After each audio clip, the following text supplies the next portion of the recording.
दोस्तों नमस्कार। ये है मार्गदर्शन फॉर सिविल सर्विसेज। मैं अनुराग चौधरी। दोस्तों मार्गदर्शन एनसीईआरटी श्रृंखला के अंतर्गत आज की वीडियो में आप पढ़ेंगे 9वीं कक्षा के अर्थशास्त्र का अध्याय 4 भारत में खाद्य सुरक्षा। दोस्तों खाद्य सुरक्षा क्या होती है, ये क्यों आवश्यक है और भारत में खाद्य सुरक्षा के लिए कौन कौन से प्रयास किए गए हैं, इन सब के बारे में आज की इस वीडियो में हम पढ़ेंगे। तो आइए शुरू करते हैं। दोस्तों खाद्य सुरक्षा का अर्थ होता है सभी लोगों के लिए हमेशा भोजन की उपलब्धता, पहुंच और उसे प्राप्त करने का सामर्थ्य। जब भी अनाज के उत्पादन या उसके वितरण की समस्या आती है, तो सहज ही निर्धन परिवार इससे अधिक प्रभावित होते हैं। और खाद्य सुरक्षा सार्वजनिक वितरण प्रणाली, शासकीय सतर्कता और खाद्य सुरक्षा के खतरे की स्थिति में सरकार द्वारा की गई कार्रवाई पर निर्भर करती है। आइए जानते हैं खाद्य सुरक्षा क्या है। दोस्तों जीवन के लिए भोजन उतना ही आवश्यक है जितना कि सांस लेने के लिए वायु। लेकिन खाद्य सुरक्षा मात्र 2 जून की रोटी पाना नहीं है, उससे कहीं अधिक है। खाद्य सुरक्षा के कुछ आयाम हैं, जैसे खाद्य उपलब्धता का मतलब देश में खाद्य उत्पादन, खाद्य आयात और सरकारी अनाज भंडारों में संचित पिछले वर्षों के स्टॉक से है। पहुंच का अर्थ ये है कि जो खाद्य पदार्थ है प्रत्येक व्यक्ति को मिले। सामर्थ्य का अर्थ है कि लोगों के पास अपने भोजन की आवश्यकताओं को पूरा करने के पर्याप्त पौष्टिक भोजन खरीदने के लिए धन हो। और किसी भी देश में खाद्य सुरक्षा केवल तभी सुनिश्चित होती है जब सभी लोगों के लिए पर्याप्त खाद्य उपलब्ध हो, सभी लोगों के पास स्वीकार्य गुणवत्ता के खाद्य पदार्थ खरीदने की क्षमता हो और खाद्य पदार्थ की उपलब्धता में कोई बाधा न हो। तो आप समझ गए कि खाद्य सुरक्षा का मतलब केवल खाद्य की पर्याप्तता या खाद्य की मात्रा तक पहुंच भर नहीं, बल्कि इसका दायरा काफ़ी विस्तृत है। खाद्य सुरक्षा क्यों आवश्यक है? समाज का अधिक गरीब वर्ग हर साल खाद्य असुरक्षा से ग्रस्त हो जाता है। लेकिन जब देश में कुछ प्राकृतिक आपदाएं जैसे भूकंप, सूखा, बाढ़, सुनामी, फसल के खराब होने से पैदा हुए अकाल, ये राष्ट्रीय आपदाओं से गुजर रहे हों, तो निर्धनता रेखा से ऊपर के लोग भी खाद्य असुरक्षा से ग्रस्त हो सकते हैं। देखिए दोस्तों, 1970 के दशक में जो खाद्य सुरक्षा था उसका अर्थ था आधारिक खाद्य पदार्थों की सदैव पर्याप्त उपलब्धता। अमर्त्य सेन ने खाद्य सुरक्षा में एक नया आयाम जोड़ा था। अमर्त्य सेन एक महत्वपूर्ण अर्थशास्त्री हैं, आप जानते हैं, और नोबेल पुरस्कार प्राप्त करता है। उन्होंने हकदारियों के आधार पर खाद्य तक पहुंच पर जोर दिया। हकदारियों का अभिप्राय राज्य या सामाजिक रूप से उपलब्ध कराई गई अन्य पूर्तियों के साथ उन वस्तुओं से है जिनका उत्पादन और विनिमय बाजार में किसी व्यक्ति द्वारा किया जा सकता है। इस प्रकार से खाद्य सुरक्षा के अर्थ में काफ़ी परिवर्तन हुआ। विश्व खाद्य शिखर सम्मेलन 1995 में ये घोषणा की गई कि वैयक्तिक, पारिवारिक, क्षेत्रीय, राष्ट्रीय और वैश्विक स्तर पर खाद्य सुरक्षा का अस्तित्व तभी है जब सक्रिय और स्वस्थ जीवन व्यतीत करने के लिए आहार या खाद्य संबंधी ज़रूरतों को पूरा करने के पर्याप्त सुरक्षित पौष्टिक खाद्य तक सभी लोगों की भौतिक और आर्थिक पहुंच हो। तो इसके अतिरिक्त घोषणा में ये भी स्वीकार किया गया था कि खाद्य तक पहुंच बढ़ाने में निर्धनता का उन्मूलन किया जाना बहुत आवश्यक है। दोस्तों हमने चर्चा की किसी आपदा के समय या किसी विकट स्थिति में खाद्य सुरक्षा प्रभावित होती है। जैसे सूखा पड़ता है तो खाद्यान्न की उपज में गिरावट होती है, और जिन क्षेत्रों में सूखा पड़ता है वहाँ खाद्य की आपूर्ति में कमी आती है। इससे कीमतें बढ़ जाती हैं, और जो गरीब व्यक्ति हैं जिनके पास खरीदने के लिए पर्याप्त पैसा नहीं है, उनके लिए स्थिति और खतरनाक हो जाती है। अकाल जब पड़ता है तो बड़े पैमाने पर मौतें होते हैं, जो भूखमरी से विवश होकर दूषित जल या सड़े भोजन के प्रयोग से फैलने वाली महामारी और भूखमरी से उत्पन्न कमजोरी से रोगों के प्रति शरीर की प्रतिरोधी क्षमता में गिरावट के कारण होती है। भारत में 1943 में बहुत ही भयंकर अकाल पड़ा था, जो 1943 में बंगाल में पड़ा था। इस अकाल में भारत के बंगाल प्रांत में 30 लाख लोग मारे गए थे। दोस्तों क्या आपको पता है कि बंगाल के अकाल में सबसे अधिक कौन लोग प्रभावित हुए थे? चावल की कीमतों में भारी वृद्धि से खेतीहर मजदूर, मछुआरे, परिवहन कर्मी और अन्य अनियमित श्रमिक सबसे अधिक प्रभावित हुए थे, और इस अकाल में सबसे अधिक वही मरे थे। दोस्तों बंगाल में अकाल का कारण जो अकाल था वो चावल की कमी के कारण हुआ था।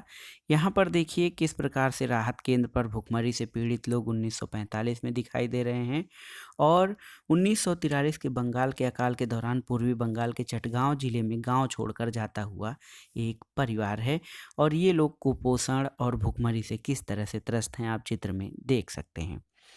दोस्तों भारत में बंगाल जैसा अकाल फिर कभी नहीं पड़ा, लेकिन ये चिंता का विषय है कि आज भी उड़ीसा में कालाहांडी तथा काशीपुर जैसे स्थान हैं जहां अकाल जैसी दशाएं अनेक वर्षों से बनी हुई हैं और ऐसी भी सूचना मिलती है कि वहां भूख के कारण कुछ लोगों की मृत्यु हुई है। तो किसी भी देश में खाद्य सुरक्षा आवश्यक होती है ताकि सदैव खाद्य की उपलब्धता सुनिश्चित की जाए। खाद्य असुरक्षित कौन है ये जानना बहुत जरूरी है। दोस्तों भारत में लोगों का एक बड़ा वर्ग खाद्य और पोषण की दृष्टि से असुरक्षित है, लेकिन इससे सर्वाधिक प्रभावित वर्गों में कुछ लोग हैं जैसे जो भूमिहीन लोग हैं जिनके पास कोई खेती नहीं है। इसके अलावा पारंपरिक दस्तकार हैं, पारंपरिक सेवाएं प्रदान करने वाले लोग हैं, अपना छोटा मोटा काम करने वाले कामगार, निराश्रित लोग और भिखारी लोग, ये खाद्य असुरक्षित हैं। शहरी क्षेत्रों में खाद्य की दृष्टि से असुरक्षित परिवार वे हैं जिनके कामकाजी सदस्य प्रायः कम वेतन वाले व्यवसाय या अनियमित श्रम बाजार में काम करते हैं। वे कामगार अधिकतर मौसमी कामों में लगे हैं और उनको इतनी कम मजदूरी दी जाती है कि वो मात्र केवल जीवित रह पाते हैं। यहाँ पर देखिए एक व्यक्ति रामू की कहानी दी गई है। रामू रायपुर गांव में कृषि क्षेत्र में एक अनियत खेतीहर मजदूर के रूप में काम करता है। उसका सबसे बड़ा बेटा सोमू 10 साल का है। वह भी गांव के सरपंच सतपाल सिंह के पशुओं की देखभाल करने वाले पाली के रूप में काम करता है। सोमू सरपंच के यहाँ पूरे वर्ष काम करता है और उसे इस काम के लिए सिर्फ 1,000 रुपये मिलते हैं। रामू के 3 और बेटे और 2 बेटियां हैं, लेकिन वे अभी बहुत कम उम्र के हैं और खेत में काम नहीं कर सकते। रामू की पत्नी सुनहरी भी पशुओं की सफाई करने, गोबर हटाने का काम करती है। उसे अपने रोजाना काम के बदले आधा लीटर दूध और सब्जियों के साथ कुछ पक्का खाना मिलता है। इसके अलावा व्यस्त मौसम में वह अपने पति के साथ मिलकर खेती में काम करती है और उसकी आमदनी बढ़ जाती है। कृषि आप जानते हैं कि एक मौसमी काम है और रामू को केवल बुआई, पौधारोपण और फसल की कटाई के समय काम मिलता है। वह वर्ष में फसल तैयार होने और पकने तक की अवधि के दौरान लगभग 4 महीने बेरोजगार रहता है। उस समय में वह दूसरे काम की तलाश में रहता है। कभी कभी उसे ईंट भट्ठे में या गांव में चल रहे निर्माण कामों में काम मिल जाता है और अपने इन प्रयासों से नगद या फिर वस्तु के रूप में इतना कमा लेता है कि उसे अपने परिवार के 2 जून के भोजन के लिए ज़रूरी चीज़ें जुटा सकता है। बहरहाल जब वह कहीं काम पाने में असफल रहता है और उसे परिवार के वास्तव में कठिनाइयों का सामना करना पड़ता है। कभी कभी उसके बच्चे भूखे पेट सोना पड़ता है और परिवार को दूध और सब्जियां भोजन के साथ नियमित रूप से नहीं मिलती हैं। रामू कृषि कार्य की मौसमी प्रकृति का कारण अपनी बेरोजगारी के 4 महीनों में खाद्य की दृष्टि से असुरक्षित रहता है। दोस्तों इसी तरह से अहमद की कहानी है। अहमद बंगलौर में रिक्शा चलाता है। पहले हमने रामू को गांव के मजदूर के रूप में देखा। अहमद जो है शहर में रहता है। वो अपने 2 बहनों और बूढ़े माँ बाप के साथ झुमरी तलैया से आया है। वो एक झुग्गी में रहता है। उसके परिवार के समस्त सदस्यों का पालन पोषण रिक्शा चलाने से होने वाली उसकी आय से निर्भर करती है। दोस्तों हो ये कि कुछ दिनों में वो उसकी आय कम होती है, लेकिन कुछ दिनों में उसकी आय अधिक हो जाती है। तो वो क्या करता है कि अपने परिवार पालने के लिए कुछ चीज़ें जुटा लेता है। निर्धनता रेखा से नीचे के लिए पीडीएस कार्ड है। इस कार्ड से अहमद अपनी दैनिक ज़रूरतों के उपभोग के लिए गेहूँ, चावल, चीनी और मिट्टी का तेल प्राप्त कर लेता है। ये सभी चीज़ें बाज़ार की कीमत से आधी कीमत पर मिल जाती हैं और वह अपना मासिक भंडार उस विशेष दिन खरीदता है जिस दिन दुकान निर्धनता रेखा के नीचे वाले लोगों के लिए खुलती है। इस तरह अहमद अपनी इस अपर्याप्त आय से अपने बड़े परिवार का किसी तरह पालन पोषण कर रहा है, जहां वह केवल अकेला कमाने वाला सदस्य है। दोस्तों खाद्य पदार्थ खरीदने में असमर्थता जो होती है उसके साथ देखा जाए तो सामाजिक संरचना भी खाद्य की दृष्टि से असुरक्षा में महत्वपूर्ण भूमिका निभाती है। जैसे अनुसूचित जाति, अनुसूचित जनजाति और अन्य पिछड़ी जातियों के कुछ वर्ग जो हैं, भूमि का उनका आधार कमजोर होता है या भूमि की उत्पादकता कम होती है। सबसे बड़ी चीज़ वो भूमि में जो इनपुट होता है जैसे सिंचाई, खाद, पानी ये सब नहीं डाल सकते हैं, इसलिए उनका उत्पादन भी कम होता है। उनको काम की तलाश में दूसरी जगहों पे जाना पड़ता है और उनके बच्चों का देखभाल अच्छे से नहीं हो पाता है। खाद्य असुरक्षा से ग्रस्त आबादी का जो बड़ा भाग है गर्भवती और दूध पिला रही महिलाओं और 5 वर्ष से कम उम्र के बच्चों का है और देश के कुछ क्षेत्रों में आर्थिक रूप से पिछड़े राज्यों में गरीबी अधिक है। जो क्षेत्र दूर हैं, प्राकृतिक आपदाओं से बार-बार प्रभावित होते हैं, आदिवासी क्षेत्र हैं, वो भी खाद्य की दृष्टि से असुरक्षित माने जाते हैं। इसमें बिहार, झारखंड, उत्तर प्रदेश का कुछ हिस्सा, पश्चिम बंगाल, छत्तीसगढ़, मध्य प्रदेश और महाराष्ट्र के कुछ भाग आते हैं। दोस्तों भूखमरी और गरीबी में सीधा संबंध है, आप जानते हैं। भूखमरी गरीबी लाती है और गरीबी से भूखमरी भी आती है और भविष्य में जो है अगर जो लोगों के पास पर्याप्त आय हो जाए, उनके जो है गरीबी ख़त्म कर दी जाए तो भूखमरी का खतरा भी कम हो जाता है।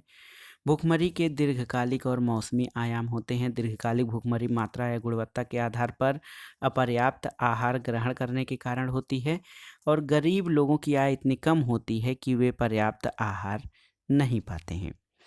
दोस्तों यहाँ पर देखिए पंजाब के एक किसान HYV जो है प्रकार वाले गेहूं के एक खेत के सामने जिस पर हरित क्रांति आधारित है। तो पंजाब और पश्चिमी उत्तर प्रदेश का क्षेत्र जो है वो हरित क्रांति से सर्वाधिक लाभान्वित होने वाले राज्यों में है।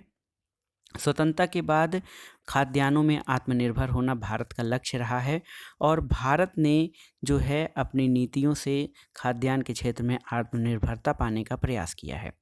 तत्कालीन प्रधानमंत्री श्रीमती इंदिरा गांधी ने जुलाई 1968 में गेहूं क्रांति शीर्षक से एक विशेष डाक टिकट जारी किया था और कृषि के क्षेत्र में हरित क्रांति की प्रभावशाली प्रकृति को आधिकारिक रूप से दर्जा दिया था। गेहूं की सफलता के बाद चावल के क्षेत्र में भी इसकी पैदावार हुई। अनाज की उपज की वृद्धि समानुपातिक नहीं थी। उत्तर प्रदेश, पंजाब और हरियाणा में इसमें काफ़ी जो है सफलता मिली थी। भारत में खाद्य सुरक्षा दोस्तों 70 के दशक के प्रारंभ होने या 70 के दशक के प्रारंभ में जो हरित क्रांति या ग्रीन रिवॉल्यूशन आई थी, उसके बाद मौसम की विपरीत दशाओं के दौरान भी देश में अकाल नहीं पड़ा।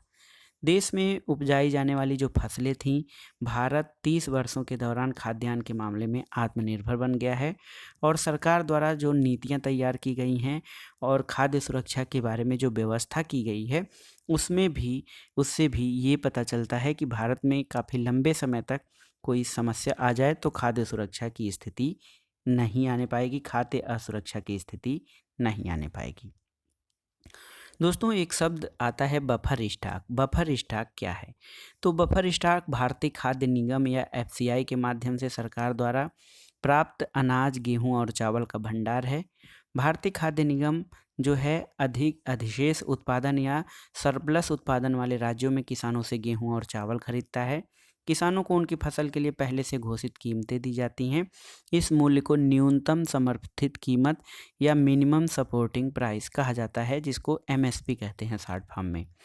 दोस्तों इस प्रोत्साहन का उद्देश्य बुआई से पहले ही जो है सरकार द्वारा कीमतें तय कर दी जाती हैं और खरीदे हुए अनाज खाद्य भंडारों में रखे जाते हैं और आगे के समय में कोई खराब स्थिति या आपदा की स्थिति में ताकि उससे निपटा जा सके। सार्वजनिक वितरण प्रणाली क्या होता है? दोस्तों पब्लिक डिस्ट्रीब्यूशन सिस्टम। भारतीय खाद्य निगम द्वारा अधिप्राप्त अनाज को सरकार विनियमित राशन दुकानों के माध्यम से समाज के गरीब वर्गों में बांटती है। इसको सार्वजनिक वितरण प्रणाली कहा जाता है। अब देखिए तो अधिकांश क्षेत्र गांव, कस्बों और शहरों में राशन की दुकानें हैं और देश भर में लगभग 5.5 लाख राशन की दुकानें हैं। राशन की दुकानों में जिनको उचित दर वाली दुकानें कहा जाता है, चीनी, खाद्यान्न और खाना पकाने के लिए मिट्टी के तेल का भंडार होता है और ये सब बाजार कीमत से कम कीमत पर लोगों को बेचा जाता है। दोस्तों जो राशन है, राशन की उपलब्धता यहाँ पर देखिए राष्ट्रीय उत्पादन और वितरण योजना, तो यहाँ पर देखिए किस तरह से लोग लाइन में लेकर खाद्यान्न प्राप्त कर रहे हैं। दोस्तों भारत में राशन व्यवस्था को जो है शुरू करने का श्रेय बंगाल के अकाल के पृष्ठभूमि में हुई और हरित क्रांति से पहले भारी खाद्य संकट के कारण 60 के दशक के दौरान राशन प्रणाली पुनर्जीवित की गई। गरीबी का स्तर बहुत ऊंचा था और उसको ध्यान में रखकर 70 के दशक में NSSO की रिपोर्ट के अनुसार खाद्य संबंधित 3 महत्वपूर्ण कार्यक्रम शुरू किए गए। सार्वजनिक वितरण प्रणाली जो पहले से ही थे लेकिन उसे और मजबूत किया गया। एकीकृत बाल विकास सेवाएं यानी ICDS जो 1975 में शुरू हुई और काम के बदले अनाज। इन वर्षों में कुछ नए कार्यक्रम शुरू किए गए जिनमें गरीबी उन्मूलन कार्यक्रम रहा। ये अधिकतर ग्रामीण क्षेत्रों में या गरीब लोगों को कवर करते हैं। इनमें स्पष्ट रूप से जो है एक घटक खाद्य है। यहाँ पर सार्वजनिक वितरण प्रणाली, दोपहर का भोजन, ये विशेष रूप से खाद्य की दृष्टि से खाद्य सुरक्षा के कार्यक्रम हैं और खाद्य सुरक्षा को बढ़ाते हैं। रोजगार कार्यक्रम गरीबों की आय में बढ़ोतरी कर खाद्य सुरक्षा में योगदान करते हैं। सार्वजनिक वितरण प्रणाली की वर्तमान स्थिति खाद्य सुरक्षा की दिशा में बहुत ही महत्वपूर्ण है। ये प्रणाली सबके लिए था। बाद में निर्धनों और गैर निर्धनों में शुरू में कोई भेद नहीं किया।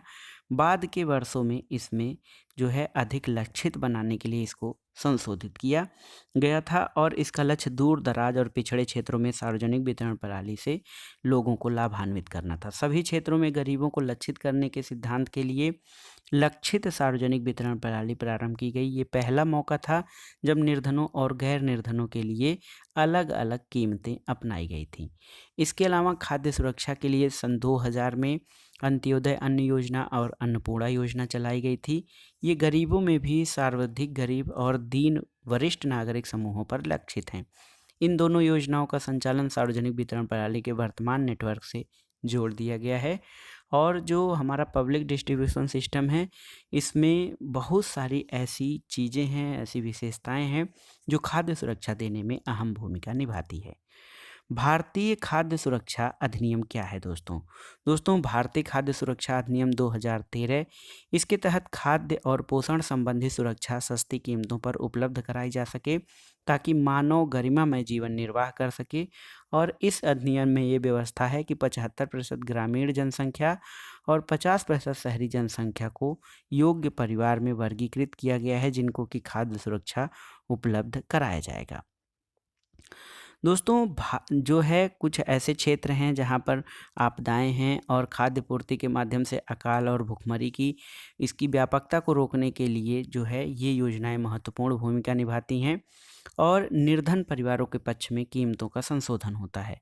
सार्वजनिक वितरण प्रणाली को कई आधारों पर कड़ी आलोचना का भी सामना करना पड़ा है और अनाजों के ठसाठस भरे अन्न भंडारों के बावजूद भुखमरी की घटनाएं जब होती हैं तो ये बहुत ही विकट स्थिति है। अंत्योदय अन्न योजना के बारे में थोड़ा सा जानते हैं दोस्तों। अंत्योदय अन्न योजना दिसंबर 2000 में शुरू की गई थी और इस योजना के अंतर्गत सार्वजनिक वितरण प्रणाली में आने वाले निर्धनता रेखा से नीचे के परिवारों में से 1 करोड़ लोगों की पहचान की गई थी। और इसमें हुआ ये कि 2 रुपये प्रति किलोग्राम गेहूं और 3 रुपये प्रति किलोग्राम की अत्यधिक आर्थिक सहायता प्राप्त दर पर प्रत्येक पात्र परिवार को 25 किलोग्राम अनाज उपलब्ध कराया जाता था। और ये योजना गरीबी भुखमरी मिटाने के लिए बहुत ही महत्वपूर्ण सिद्ध हुई। दोस्तों एक शब्द आता है सब्सिडी, जिसको हिंदी में सहायकी कहा जाता है। सब्सिडी क्या है? तो सहायकी वह भुगतान है जो सरकार द्वारा किसी उत्पादक को बाजार कीमत की अनुपूर्ति के लिए किया जाता है। सहायकी से घरेलू उत्पादकों के लिए ऊंची आय कायम रखते हुए उपभोक्ता कीमतों को कम किया जा सकता है। दोस्तों वर्ष 2014 में FCI के पास गेहूं और चावल का बहुत बड़ा भंडार था और ये बफर स्टॉक जो है हमेशा ऊंचा बनाए रखने का प्रयास किया जाता है ताकि किसी आपदा की स्थिति में खाद्य असुरक्षा से निपटा जा सके। दोस्तों न्यूनतम समर्थित कीमत पर अनाज की अधिक खरीदारी अनाज उत्पादक राज्यों जैसे पंजाब, हरियाणा और आंध्र प्रदेश की ओर से डाले गए दबावों का नतीजा है।